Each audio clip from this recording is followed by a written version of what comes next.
They thought that after they betrayed you, everything would just go away. They believed they could keep living as if nothing had ever happened. But they were wrong, because something has been quietly waiting to destroy that whole illusion. And the scariest part is that they do not even know it is coming. You cried, you looked for answers, you tried everything you could to make them see the hurt they left inside you. Did you not? And what did you get back from them? An empty look. They turned the blame around on you, or even worse, they acted like they did not care at all, as if your pain never even existed. You may have felt that the unfairness was too much to bear. But there is a truth that no one ever told you. Their inability to feel guilt was never about whether you tried hard enough to make them understand. It came from a deep psychological pattern that was already fully formed inside them. It is a place inside them where true regret never got the chance to grow. The moment you understand this, you will finally see why every explanation you gave and every tear you shed meant nothing to them. But there is one action, and only one, that can make the whole world they built to protect themselves fall apart completely from the inside. Part 1. Understanding how a betrayer thinks, the transactional view of the world. Before you can understand why you were hurt so deeply, you have to accept a reality that may sting at first, but will eventually set you completely free. During the whole time they were with you, they never really saw you as a full human being. To them, you were a source of supply. You were a system that kept giving energy to an ego that was so fragile it could not stay stable without getting approval from the outside world. Think back to the early days when everything seemed too perfect to be real.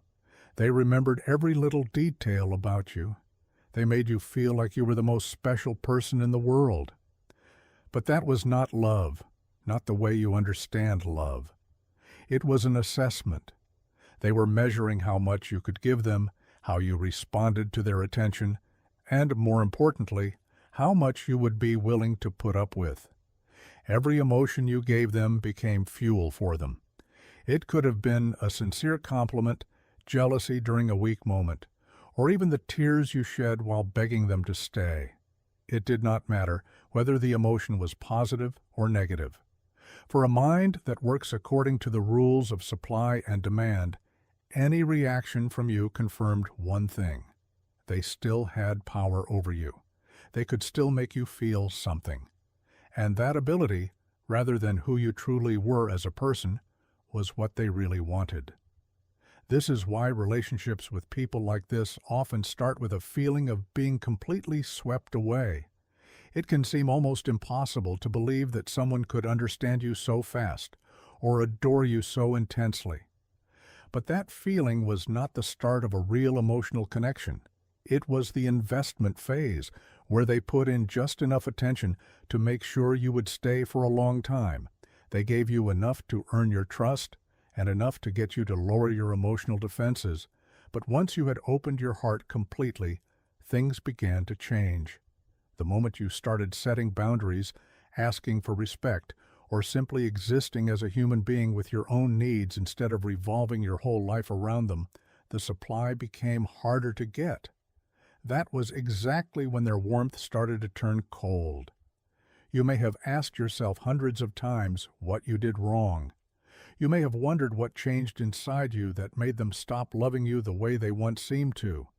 But the answer was never inside you.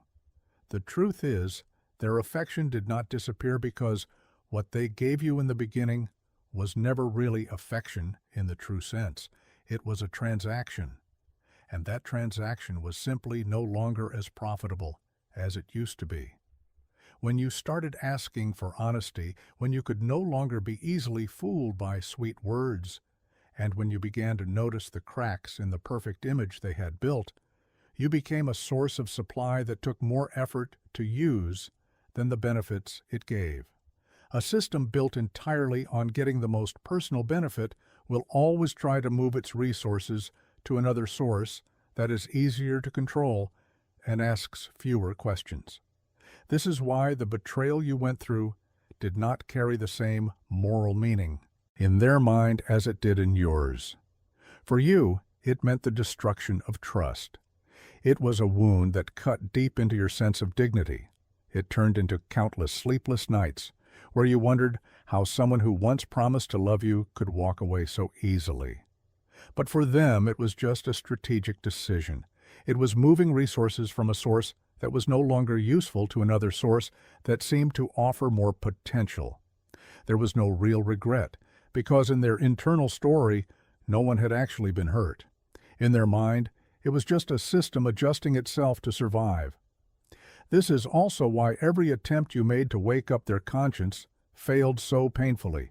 You were trying to make them feel guilty for breaking a bond that they had never experienced as a real bond in the first place. To them, it was never a story about love being betrayed. It was just a system that had once worked smoothly, but had now stopped working, so they went looking for another system to take its place. Once you understand this, a new door will open in your mind. You kept searching for answers from them, but the answer you needed had never existed inside them at all. Part 2. Why regular revenge never works. The trap of waiting for justice. After being betrayed, a very human instinct rises up strongly inside you. You want them to feel the same pain you were forced to go through. You want to see them brought down. You want them to wake up. You want them to stand in front of you and finally admit the weight of everything they have done. There is nothing wrong with feeling this way. It is a longing for justice, a natural and rightful desire for anyone who has been deeply hurt. But there is a hard truth you need to face right now. Looking for that kind of justice from the very person who hurt you will keep you trapped in the same cycle that destroyed you in the first place. How many times have you tried to make them understand? You explained your pain in so many different ways, hoping that this time your words would finally reach them. You hoped that this time they would see themselves in your story and feel regret.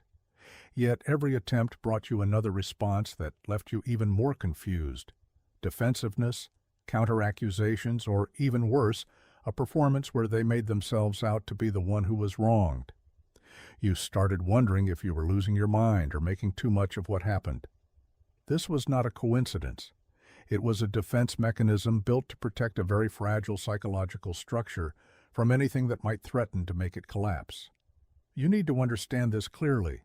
The ability to feel true guilt, the kind of guilt that keeps someone awake at night, makes them rethink their actions, and pushes them to behave differently in the future, requires a complex emotional process.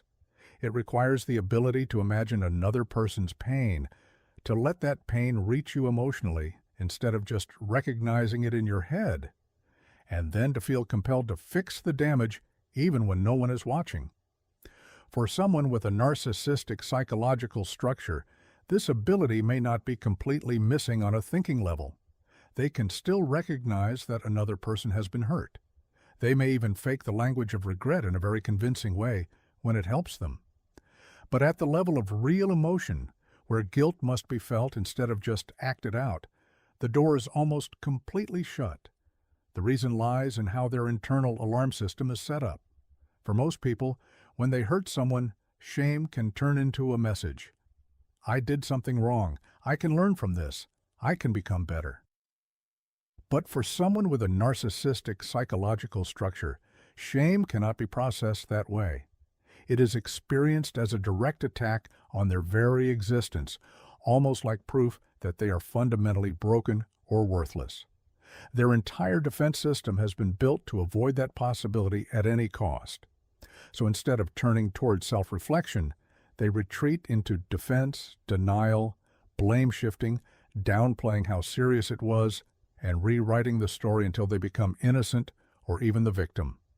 This is exactly why, even when you show the clearest proof, build the strongest argument, or cry in desperation for them to understand, you do not get the response you deserve. Instead, you might get rage, a performance of victimhood, or an attack on your trustworthiness, because you are the one trying to bring the truth to light.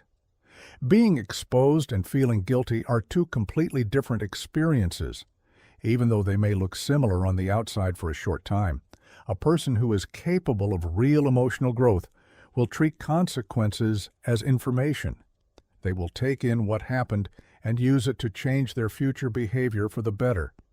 But for someone with this psychological structure, consequences are just threats that must be neutralized so that their self-image stays safe. This is why the more you argue, the more you try to prove your case, and the harder you fight for fairness, the more tightly you tie yourself to the person who hurt you. Every time you react, whether with anger, tears, or long explanations, you accidentally confirm that they still have power over your emotions. This is called a trauma bond. It is a state where you believe you are fighting for justice, but in reality, you are still feeding the very connection that keeps you stuck in the cycle of suffering. The truth is, you do not need a confession to know what happened. You do not need to see their pain for your experience to be real and valid. Their emotional growth, or lack of it, was never a requirement for your recovery. Part 3. The real final blow. Complete detachment. And now we come to what the title promised from the very beginning. If your tears could not reach them, if your explanations only left you exhausted, and if even your most justified anger could not break through their defensive walls, then what can truly make them feel the weight of what they have done? The answer is not a dramatic confrontation. It is not a public post exposing them to the whole world. It is not any act of revenge you might have imagined during those sleepless nights. The answer is amazingly simple, yet harder to carry out than almost anything you have ever done. Absolute silence, complete detachment. Understand that this is not a dramatic exit, filled with hidden anger. It is not about slamming the door in fury to prove something to them. Revenge, even when it is disguised as coldness, still requires you to stay emotionally connected. It requires you to stay close enough, react strongly enough, and invest enough emotion to deliver a blow that feels satisfying. By doing that, you are still tying yourself to them. True detachment requires the exact opposite. It requires you to disappear completely from their emotional radar. Not through a loud breakup or one final crushing speech, but through the total absence of any reaction they can use for their own benefit. The whole operating system of a narcissistic person depends on getting something from the people around them. Attention, admiration, conflict, even your anger can be useful to them because it proves that they still have an effect on you. But when you stop providing any of these things, when you no longer explain yourself, no longer hope they will understand, and no longer respond to their provocations with the intensity they once expected, you become a firmly closed door instead of an open wound. And this is exactly what they were never prepared to handle. They can handle your rage and even your hatred because both still revolve around them. Both keep them at the center of the story. What they cannot handle is the feeling of becoming invisible. It is the realization that someone whose life once revolved around them has now completely stopped turning in their direction. That feeling is more threatening than any confrontation because it gives them nothing to fight against. There is no accusation for them to deny. There is no anger for them to put out by playing the victim. There is only an empty space. In that emptiness, they are forced to face themselves without a reflective surface through which they can see a powerful, important, and desirable version of who they think they are. That is exactly what someone with this psychological structure seeks from the people around them. They need others to reflect a good version of themselves back to them.